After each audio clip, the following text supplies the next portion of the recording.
Tonight on Blue Mondays, we go down to the Barry, New Iberia, to check in with David Landry, who's running for sheriff of Iberia Parish. All that and much more tonight on Blue Mondays for October 1st, 2007. Good evening and welcome to yet another Blue Mondays. Blue Mondays, we're covering the election season top to bottom. And right now, one of the most important and visible parish-wide races in our viewing area right now is that of Iberia Parish Sheriff. That race is getting a lot of attention, and there's quite a competition. Right now there we have 4 candidates, but right now we have one candidate that's pretty much rising to the top, at least in my opinion, and that is an incredibly experienced man named David Landry. I first met David Landry at the KVOL studios for an early morning interview with Todd C. Elliott and Portia Evans, and waking up to them is, well, it's better than coffee, as you guys probably well know. David impressed me a great deal with his knowledge and his insight into what the job of being sheriff in a large parish like Iberia Parish actually undertakes.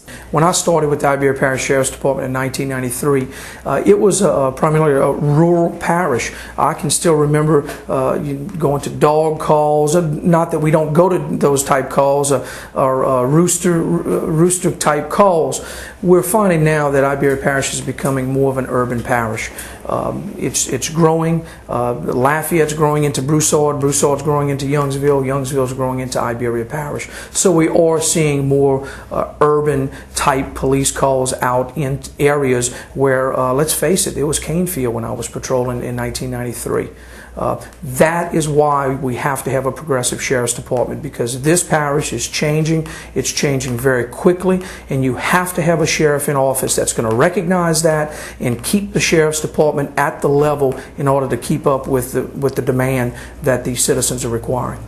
Born and raised right here in New Iberia, I still live in the same house I was born and raised in. When my mother and father passed away, I lost my mother and father when I was 15 years old, and I purchased my mother and father's house and still living there with my wife Sydney, and just had some friends in Jeanerette when I chose to get in law enforcement. Had some friends in Jeanerette that asked me to apply there, and I did so, and I'm very glad I did. I have some very, very good acquaintances in Jeanerette as a result of working there. It's a very nice town.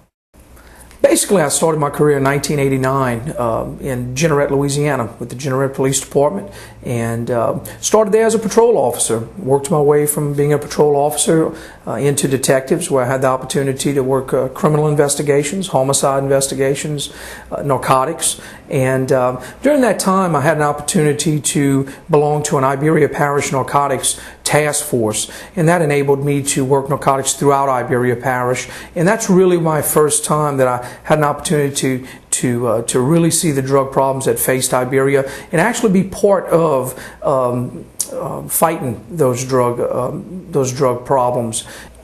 But in 1993, I had the opportunity to come to work for the Iberia Parish Sheriff's Department with then Sheriff Romo Romero.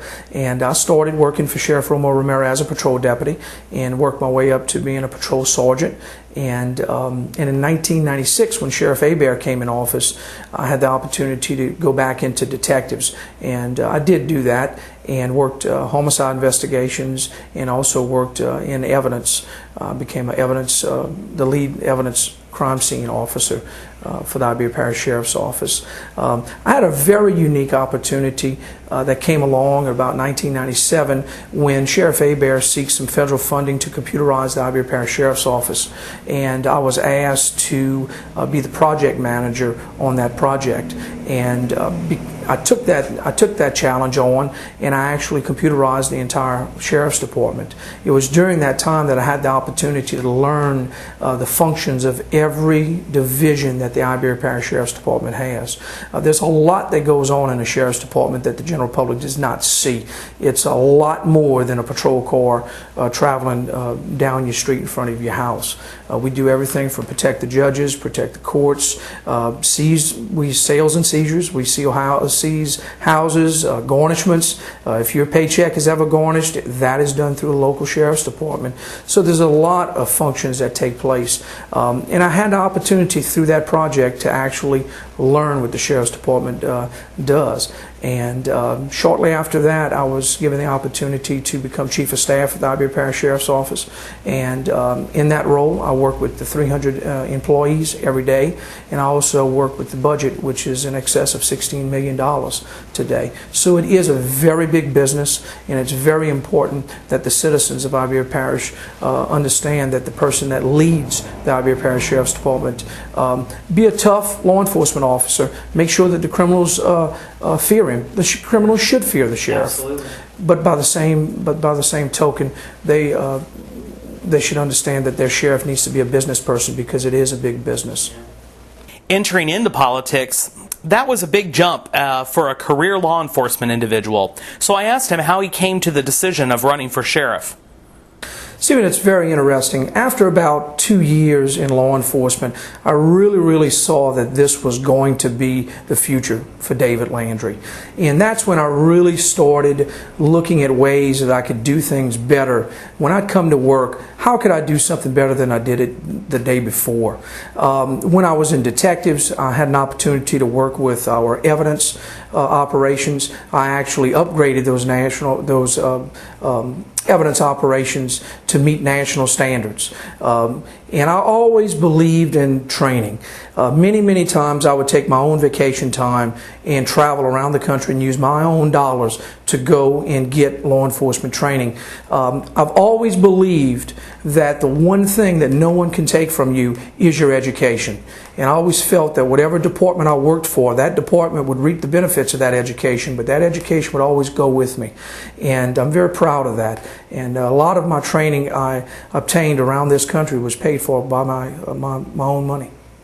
Right now, by working in law enforcement here in Iberia Parish for the last 19 years, I have had the opportunity to recognize what the next step is. And the next step for the Iberia Parish Sheriff's Department is CALIA certification. What that is simply taking the services that we provide and letting those services meet national standards.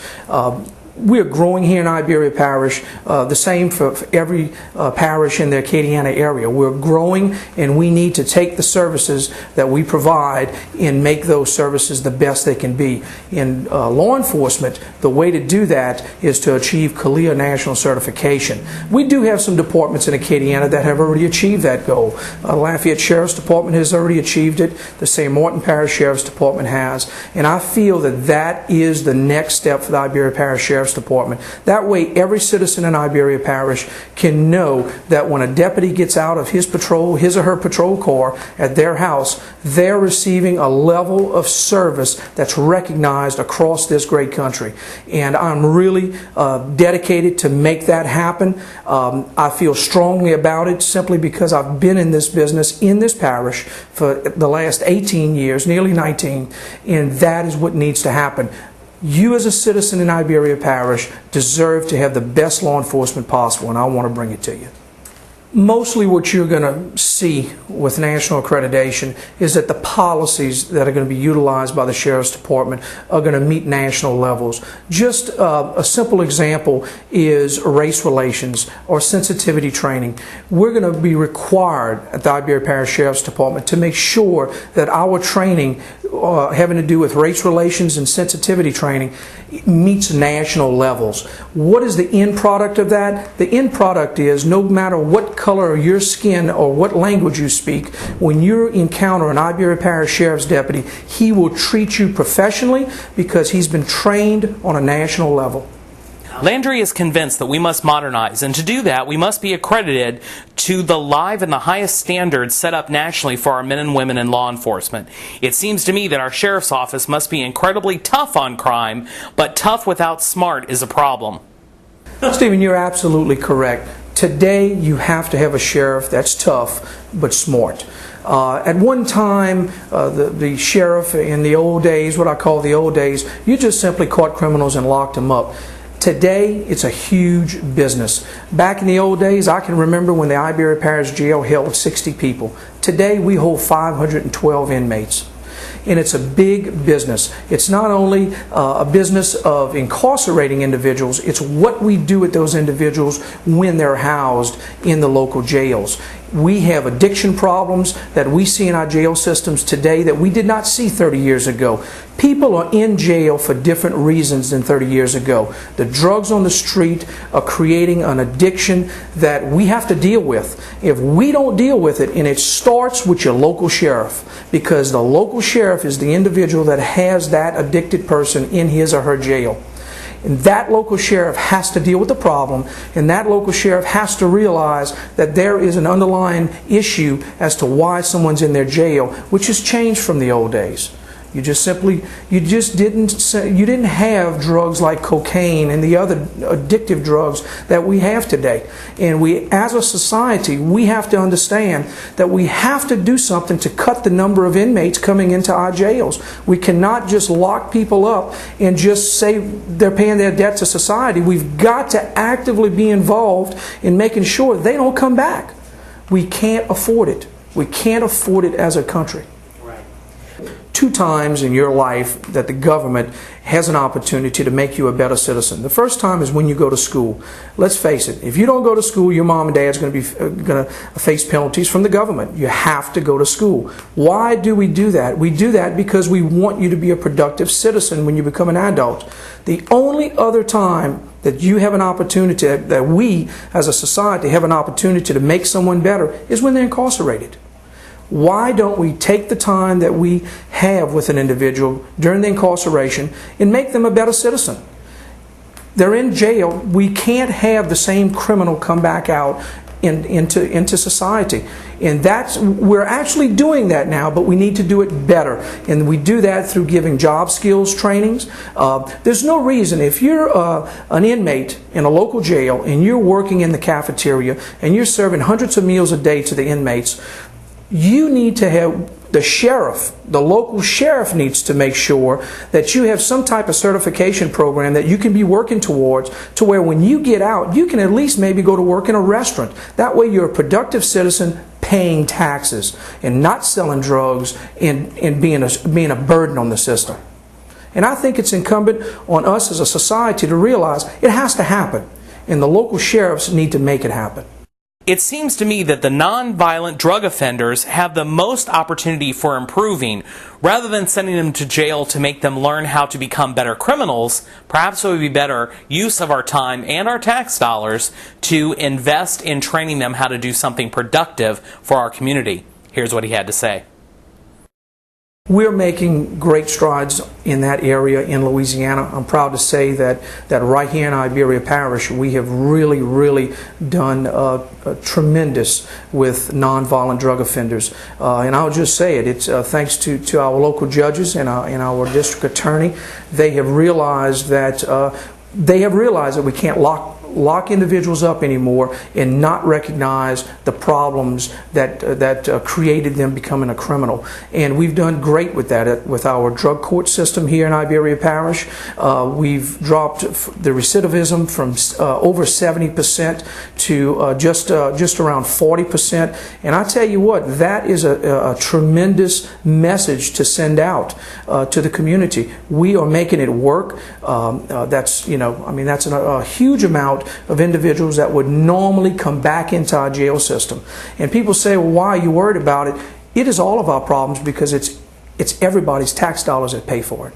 I think that the way to actually put more strength in that is for the local sheriffs to work with the judges, and I think that we need to restructure our sentencing to where if you do not seek some type of job skills training while you're in jail, your jail sentence could actually be lengthened by the judge. And I believe that we need to, that starts with the local sheriffs. You commit the crime, you do the time. But it's what we do with you when you're doing the time that I like to focus on. By no means do I want it to be comfortable for you. I want you to understand that you are paying a debt to society. And I, as a sheriff, am going to remind you of that every day when I wake you up and make you go and get job skills training somewhere in that jail system. Because I'm going to tell you that if you're there, you're going to be working on making yourself a better citizen. Or I tell you what, you're going to find out exactly how uncomfortable it can be. Not a comfortable environment, that's for sure, but making them or really forcing them to learn how to become model citizens is definitely the right approach, and something that we're very encouraged to hear Landry talk about. I asked Landry about the role his department must play in regards to homeland security, and also to help us be prepared when disaster may strike. We found that out the hard way. Just recently with Hurricane Katrina and Hurricane Rita. The Sheriff's Department is a huge asset when it comes to hurricane preparedness. Number one, it's the largest, in Iberia Parish, your Homeland Security office actually employs about 3 people. So when it comes to actually having resources, that Homeland Security Director, which we're very blessed to have Mr. Jim Anderson here in Iberia Parish, which I would put him up against any emergency management director in the country. He's one of the finest gentlemen and has credentials that really we're very proud of here in Iberia Parish. But you have to have the Sheriff's Department. You have to partner with the Sheriff's Department. We have 300 employees with the Iberia Parish Sheriff's Department, and we have to activate, mobilize those 300 employees and basically partner with Homeland Security. That's why we have an extremely close relationship with our Homeland Security Director. New Iberia made a lot of news 4 years ago when it took the unprecedented steps to contract out their police service to the Sheriff's Office. I asked Landry on his thoughts and what he thought was most important to recognize as we move into our 5th year of this contract. I believe the key word there is partnering, making sure that the Sheriff's Department partners properly with the City of New Iberia and the Village of Laurelville, which also contracts out with the Iberia Sheriff's Department. It's having that open line of communication. In particular with the City of New Iberia, it was the first time that this was done in the state of Louisiana with a city of this size. It wasn't new. It was a concept that's actually widely used on the West Coast. Contracting law enforcement services. But I truly believe that in the years that we've, I think it's nearly 4 years that we've been into the contract, we've learned a lot of things. And what I want to do is sit down with the mayor and council with the City of New Iberia and look at what we've learned and adjust the contract if it needs to be adjusted, and finish out this contract and make sure that the citizens are being provided the maximum service possible for the remainder of the contract.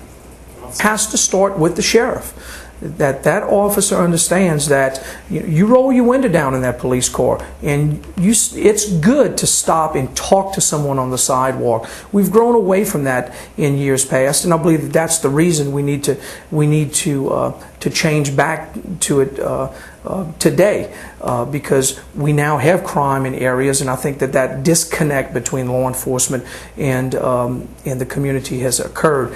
We want to bring it back together, and the way you bring it back together is communicate. You get out of your patrol car. You stop at your local businesses. If you see a young lady getting out of her car, going in the grocery store, stop and talk to that person. And that's community-oriented policing. It's basic. It's basic. It's communication. Right. Well, community-oriented policing is a concept that it works. What has forced us to use community-oriented policing? Like you say, it's a buzzword nowadays. Basically, years ago, everybody sat on their porch, and your police officer, you knew your police officer that patrolled your neighborhood, and there was just a partnership there. We live in a fast-paced society. The internet has brought that on. We can get something in 2 seconds, and we ask, why can't we have it in 1 second? Because of that type of mentality that we've grown into, we had to create community-oriented policing and bring back that partnership between the community and your local law enforcement officer. This is being done around the country. I personally strongly believe in community-oriented policing. I believe that that's the only way that we're going to take back some of our neighborhoods that have basically deteriorated and crime has taken over. And what that is, community-oriented policing is simply your local law enforcement partnering with the neighborhood and working together to make that neighborhood the best neighborhood possible. A return to the beat cop and that of community-oriented policing, or partnering as David calls it, is definitely something to reassure the community that the department is there to protect and serve. We closed the conversation as I asked David about why he's best suited to lead Iberia Parish's 300-plus law enforcement department and how he plans to move Iberia Parish forward. In addition to seeking accreditation for the department, which I feel is extremely important, the next step for the Sheriff's Department is to utilize technology. That is a trend that's taking place around the country. The federal government has realized that technology has to be partnered up with the law enforcement officers on the street, and I want to pursue that technology. I want to go after federal grants and actually bring cameras to the patrol cars. I want to bring what's called GPS tracking equipment to the patrol cars, so not only the sheriff can tell where the patrol cars are patrolling at this time, but where they've been patrolling, and make sure that that law enforcement officer is protected. When that law enforcement officer gets out of his or her car at 2 o'clock in the morning with a criminal, we want that documented for their safety. And at the same time, we want to make sure that the citizens are being treated fairly, and that there's a level of professionalism. And the way to actually make sure that that's happening is through video cameras. There is something that's happening around the country right now with neighborhood watch programs, where you're actually seeing these cameras be brought in. They're being brought into neighborhoods as part of the neighborhood watch programs, and neighbors are monitoring their neighborhoods themselves. Again, those cameras are available through federal grants, but there's no way that we can bring that type of technology to Iberia Parish unless we have an aggressive sheriff that goes to Washington and demands that those federal tax dollars come back to Iberia Parish. And that's one thing that I'm going to pursue very aggressively, because I just cannot stand the thought of knowing that my tax dollars is going to Washington and paying for a camera system on a telephone pole in Detroit, Michigan, because the chief of police in Detroit is more aggressive than my sheriff. I won't stand for it, and I can guarantee the citizens of Iberia Parish that I will be very aggressive about going to get every possible federal tax dollar and bring those dollars back to Iberia Parish to keep you safe at home. The number one reason that I feel that I'm the best candidate is because I know the needs of the residents of this parish, because I've policed here for the last 18 years. And I also know exactly where the Sheriff's Department is positioned in providing services to the public. I know what needs to happen next. And that's very important. No one can know that information unless they've worked inside the organization. And I have a strong desire to make this department better. Not just because I'm a law enforcement officer here, because I'm a resident of Iberia Parish. I've been here all my life, and I'm not going anywhere. I am not leaving Iberia Parish. So if I'm going to stay here the rest of my life with my wife, and that's what I've chosen to do, I want to make the best law enforcement possible, and I'm going to do it as sheriff. Integrity. It starts with the sheriff. The sheriff has to send a very strong message out to the men and women of his department that the citizens of Iberia Parish will be treated fairly and will be treated like decent human beings, and that we will enforce the law, and that you break the law, you will be dealt with. And that just needs to start at the top, and the strong message that everyone's going to be dealt with professionally. That is, I can't explain how important that is. Nobody can explain that to a deputy that's driving a patrol car around for 12 hours better than the sheriff.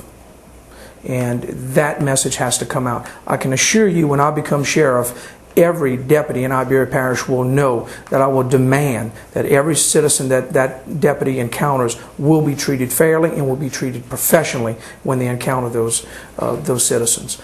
Those citizens pay our salaries and pay for the Sheriff's Department. And I go around as I go through my campaign on the campaign trail. I tell everyone, this is not my Sheriff's Department. It's everyone's Sheriff's Department. If you pay taxes in Iberia Parish, this is your Sheriff's Department.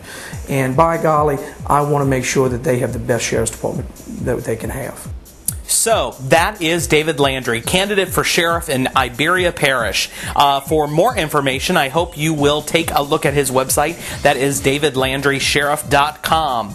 And that is our show for this week. We greatly appreciate you tuning in here each and every Monday night on AOC Channel 15 for Blue Mondays. Next week, we'll have a brand new show for you, and it should definitely be a good one. We get to talk with some of the candidates who missed us at the Donkey Jam, so we'll hope you'll tune in next week. Also, I'd like to remind you, every Thursday morning from 6:45 till 9 a.m., you can tune in and listen to me on KVOL AM 1330. Portia Evans and I do battle with Todd C. Elliott and the conservative right, making sure that they don't get any ground on us. It's a great morning and a great way to wake up on Thursday mornings on KVOL AM 1330. And for that, I'm Stephen Handwork. Everyone here at Blue Mondays, thanks you for joining us yet again for another week and another episode.